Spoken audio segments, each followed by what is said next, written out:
बिस्मिल्लाहिर्रहमानिर्रहीम। नाज़रीन अस्सलाम वालेकुम। मैं हूं आपका मेज़बान साबिर शाकिर। वफाकी दारुल हुकूमत इस्लामाबाद से कुछ ताज़ा तरीन और अहम मालूमात आपके साथ शेयर करते हैं। पाकिस्तान के हालात वाक़यात, सियासी सूरत हाल, खबरें ज़्यादा हैं, वक्त कम है, मुकाबला सख्त है, तो बराह रास्त चलते हैं खबरों की तरफ। मौलाना फजलुर रहमान साहब बहुत ज़्यादा नाराज़ हैं हुकूमत से और उनके साथ धोखा हुआ, फरेब हुआ। वैसे तो सबके साथ ही हो रहा है, लेकिन उनके साथ तो बहुत ज़्यादा हुआ, क्योंकि 26वीं गैर आईनी तरमीम बहुत बड़ा काम उनसे करवाया गया और उनसे मंजूर करवाई गई, वोट लिए गए, उनसे वादा किया गया था और वो वादा पूरा नहीं किया गया, बल्कि उनसे दगा किया गया। लिहाजा मदारिस एक्ट है, मदारिस रजिस्ट्रेशन बिल है, वो मामला फंसा हुआ है और स्पीकर कौमी असम्बली तक कह चुके हैं कि जनाब वो जो मदारिस बिल है वो एक्ट बन चुका है और अब उसमें कोई गुंजाइश नहीं है। और सदर जरदारी साहब का मौक़िफ़ भी स्पीकर कौमी असम्बली मानने के लिए तैयार नहीं है और हुकूमत का मौक़िफ़ भी मानने के लिए तैयार नहीं है, क्योंकि वो एक टीवी चैनल पे अपेयर हुए और उन्होंने वाज़ेह तौर पर कह दिया कि जो कानून की किताबें हैं वो यही कहती हैं कि मदारिस बिल जो है वो एक्ट बन चुका है। मुकर्ररा वक्त के अंदर अंदर जो है वो सदर ममलिकत ने ना ही दस्तखत किए और ना ही वापस भेजा। तो जब वापस ना भेजा जाए तो इसका मतलब ये है कि वो एक्ट बन चुका है और ये माजी में इसकी मिसाल मौजूद है।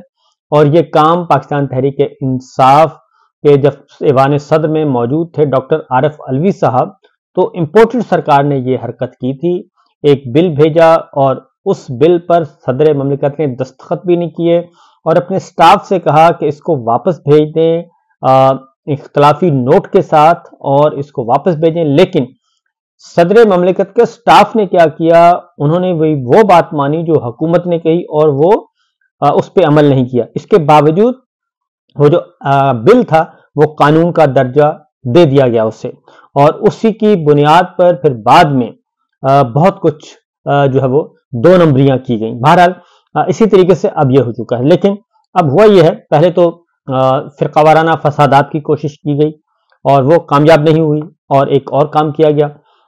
कुछ उलमा इकराम को, जो सरकारी उलमा थे, सरकारी मौलवी थे, उनको इकट्ठा किया, उन्हें भी प्रेस कॉन्फ्रेंस भी करवाई, मौलाना फजलुर रहमान साहब को, बाकी सबको उनके मुकाबले में खड़ा करने की कोशिश की। लेकिन बिल आखिर मौलाना फजलुर रहमान साहब को पता है बड़े प्लेयर हैं, उन्होंने एक इस्लामाबाद में इत्तेहाद तंजीमात मदारिस दुनिया का एक इजलास हुआ और उस इजलास में मुफ्ती मोहम्मद तकी उस्मानी साहब जो सरप्रस्त हैं वफाकुल मदारिस, और मौलाना फजलुर रहमान साहब ने शिरकत की और मुफ्ती मुनीबुर रहमान साहब उसमें आए, हनीफ जालंधरी साहब आए, साजिद मीर साहब आए, अब्दुल मुस्तफ़ा, मोहम्मद इसाक जफर साहब, कारी यासीन, मौलाना हाफिज यूनुस, मौलाना अब्दुल मालिक, मौलाना तारुक रहमान, डॉक्टर हबीबुर रहमान, अफसल हैदरी साहब, मौलाना तहसीन, मौलाना लाल हुसैन तौहीदी, ये सब के सब, यानी कि तमाम के तमाम उलमा इकराम, जो तगड़े उलमा इकराम है, वो सब जमा हो गए और मौलाना फजलुर रहमान साहब की जो उन्होंने एक बीड़ा उठाया था उसको सपोर्ट का ऐलान कर दिया।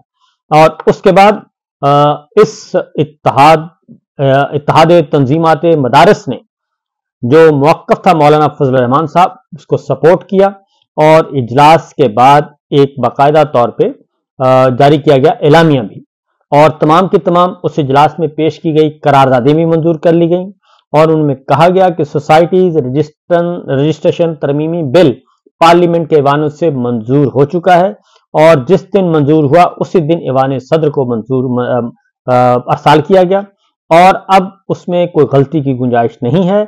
अब ये बिल जो है वो कानून बन चुका है, लिहाजा हम इस मुतालबे से पीछे नहीं हटेंगे। और मौलाना फजलुर रहमान साहब ने कहा कि पहले हुकूमत की तरफ ड्राफ्ट आया और हमने तस्लीम किया और अब इसमें मुसलसल ये जो धोखा दिया जा रहा है, अब ये धोखा कबूल नहीं। अब इनके पास सिर्फ और सिर्फ एक ही रास्ता है कि वो इसको मंजूर करें और इस पे दस्तखत करें या ना करें, इसका गजट नोटिफिकेशन जारी करें। ये उन्होंने मुतालबा किया है कि ये हमारा मुतालबा है कि कानून के मुताबिक बिला ताखीर इसका गजट नोटिफिकेशन जारी किया जाए ताकि फौरी तौर पर इस पर अमल दरामद शुरू हो सके। अब मैं आपको बताता हूं कि यह खबर मैंने तफसील के साथ इसलिए आपको बताई है कि इसके नतीजे में एक दूसरा भी एक जो है सरकारी मौलवी वो इकट्ठे हुए और सरकारी मौलवियों ने ताहिर अशरफी साहब की सदारत में भी एक इजलास किया और उसमें उन्होंने अपने आप को इससे डिफर किया, अपने आप को अलग किया وہ کہتے نہیں جی ہم نے تو وزارت تعلیم کے انڈر ہی جانا ہے۔ تو بہرحال معاملہ یہ ہے کہ مولانا فضل الرحمان صاحب کی طرف سے اب یہ وارننگ دے دی گئی ہے، بلکہ تمام اتحاد تنظیمات مدارس کی طرف سے، کہ اگر گزٹ نوٹیفیکیشن جاری نہ کیا گیا تو پھر ہماری اطلاع کے مطابق جنوری میں پھر مولانا فضل الرحمان صاحب اس کا تیا پانچا کریں گے عملاً، یعنی کہ انہوں نے اسلام آباد کی طرف مارچ کا اندیا دے دیا ہے۔ آج انہوں نے قومی اسمبلی میں بھی تقریر کی، اور تقریر میں انہوں نے واضح طور پر کہا کہ ہمارا نقطہ نظر بالکل بڑا کلیئر ہے، اس سے ہم پیچھے نہیں ہٹیں گے۔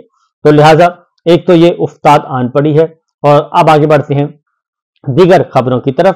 عمران خان صاحب کو آج پھر ویڈیو لنک کے ذریعے پیش نہیں کیا گیا، اور الیکشن کمیشن آف پاکستان میں درخواست تھی توہین الیکشن کمیشن کی، اور اس میں ویڈیو لنک کے ذریعے حاضری کا حکم تھا، لیکن عمران خان صاحب کو نہیں پیش کیا گیا۔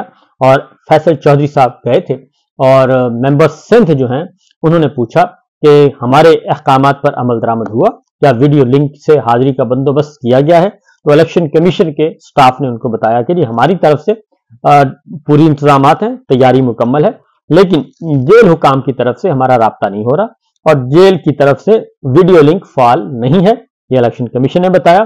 ہمارا سٹاف وہاں موجود ہے، جیل کے اندر انہوں نے کہا کہ ہمارا سٹاف موجود ہے، لیکن جیمرز کی وجہ سے رابطہ نہیں ہو رہا، اندر جیمر لگے ہوئے ہیں۔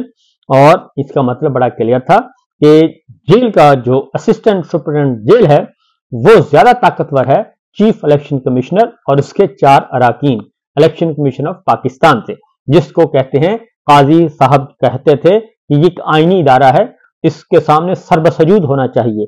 تو اس الیکشن کمیشن کا حکم جو ہے وہ اسسٹنٹ سپرنٹینڈنٹ جیل نے نہیں مانا، اور انہوں نے کہا کہ یہاں جیمر ہیں، آپ کی کوئی بات بھی نہیں ہو سکتی، اور نہ ہی ہم آپ کو ویڈیو لنک دینے کے لیے تیار ہیں۔ تو فیصل چودھری صاحب نے کہا کہ جی میں نے تو آپ کو پہلے ہی کہا تھا کہ یہ آپ کے حکم کو ردی کی ٹوکری میں ڈال لیں گے، اس لیے آپ ایسا حکم نہ جاری کریں۔ تو بہرحال ویڈیو لنک سے حاضری نہیں ہوتی تو کمیشن بانی کو یہاں پہ بلا لیں، فیصل چودھری صاحب نے کہا۔ انہوں نے کہا جی آپ بلائیں، پھر ملزم کی حاضری کے بغیر شواہد ریکارڈ نہیں ہو سکتے۔ الیکشن کمیشن کے وکیل نے کہا اعمال کا دار و مدار نیتوں پر ہے، کمیشن اب جانے دے، کیس ڈراپ کر دیں۔ آپ تو کیس لڑ رہے ہیں، ہم کیسے ڈراپ کر دیں؟ جیل حکام کے عدم تعاون پر بھی توہین کا کیس بنتا ہے۔ فیصل چودھری صاحب نے کہا کہ آپ ان کے خلاف بھی توہین الیکشن کمیشن کی کارروائی شروع کریں، کیونکہ وہ آپ کے احکامات ہی نہیں مان رہے۔ تو 15 جنوری تک ملتوی کر دیا گیا، اور اس پہ 3 رکنی تھا ٹریبیونل الیکشن کمیشنر کا، تو لہٰذا یہ ہوا ہے جی معاملہ، اور الیکشن کمیشن کوئی بھی حکم صادر نہ کر سکا۔ اب وزیر اعلیٰ خیبر پختونخوا، ان کی ضمانت ہے جی وہ 16 جنوری تک حفاظتی ضمانت دوبارہ منظور ہو گئی ہے۔ پشاور ہائی کورٹ نے ان کی ضمانت منظور کی، اور کسی بھی مقدمے میں گرفتار نہ کرنے کا حکم دیا ہے۔ جسٹس صاحبزادہ اسد اللہ اور جسٹس وقار احمد پر مشتمل ڈویژن بینچ نے یہ حکم صادر کیا۔ علی امین گنڈا پور پر 33 مقدمات درج ہیں، ڈپٹی اٹارنی جنرل حضرت سید نے بتایا۔ تو کتنا وقت لگا ایف آئی آر درج کرنے میں بھی تو وقت لگتا ہے۔ وزیر اعلیٰ کے پی کے خلاف نیب کی ایک انکوائری ہے، اور وہ بھی چل رہی ہے۔ تو لہٰذا علی امین گنڈا پور کی حفاظتی ضمانت منظور کی گئی 16 جنوری تک، اور 16 جنوری کے بعد دیکھیں گے کیا سچویشن بنتی ہے۔ اب ایک اور بڑی خبر تھی، وہ ہے شاہد خاقان عباسی صاحب نے 26ویں آئینی ترمیم کے خلاف سندھ ہائی کورٹ میں اپلیکیشن دی، اور انہوں نے یہ بھی کہا کہ اس کو فوری سنا جائے۔ تو جسٹس جنید غفار صاحب نے کہا، انہوں نے کہا جی کہ کہا تھا میں نے کہ فوری نوعیت کا معاملہ ہوا تو ہم سنیں گے، ورنہ جرمانہ لگائیں گے۔ تو جس بینچ کا کیس لگا تھا اور جس بینچ نے اجازت دی تھی وہی بینچ سنے گا، کیونکہ سندھ ہائی کورٹ کا ایک بینچ، فاضل بینچ، یہ کہہ چکا ہے کہ آئینی درخواستیں ہم سن سکتے ہیں، آئینی درخواستیں ہم سن سکتے ہیں۔ اس لیے انہوں نے کہا کہ جی آپ اسی بینچ کے پاس جائیں جس نے یہ حکم صادر کیا۔ متعلقہ بینچ دستیاب نہیں ہے، ایڈوکیٹ موئز جعفری نے بتایا۔ تو پیر کو آپ متعلقہ بینچ کے روبرو پیش ہو سکتے ہیں۔ عدالت نے کہا میرے پاس کیوں آئے؟ 21 دسمبر کو جوڈیشل کمیشن کا اجلاس ہے، اور اجلاس میں ججز کی تقرری ہونی ہے، اور وہاں پہ ایسے جج اور ایسے لوگوں کو جج بھرتی کیا جا رہا ہے کہ خدا کی پناہ۔ تو بہرحال جسٹس صاحب نے یہ معاملہ نہیں سنا، اور انہوں نے भेज दिया वापस Sindh high court registrar office को कि आप जाने और वो जाने, और 26वीं आईनी तरमीम को चैलेंज किया हुआ था और इस केस को मुलतवी कर दिया गैर मुइना मुद्दत के लिए। तो इसी तरीके से अब आते हैं दोबारा से आपको हिफाजती जमानतों का बताते हैं जी। हिफाजती जमानतें जितने भी मुकदमात हुए 24-26 नवंबर के दौरान जो इस्लामाबाद में कत्लेआम हुआ, उसमें जरताज गुल के 5 मुकदमात में अबूरी जमानत मंजूर कर ली है इंसदाद दहशतगर्दी की अदालत जज अतर अब्बास सिपरा साहब ने, और 9 जनवरी तक उनकी अबूरी जमानतें मंजूर की हैं। इसी तरीके से आजाद कश्मीर के साबिक वजीर आजम की हिफाजती जमानत पिशावर हाई कोर्ट ने मंजूर की 14 जनवरी तक, क्योंकि वहीं से रिलीफ ले रहे हैं, और वरना तो अदालत पहुंचने ही कोई नहीं देता। जस्टिस साहिबजादा असदुल्ला और जस्टिस वकार अहमद पर मुश्तमिल 2 रुकनी बेंच ने समाअत की।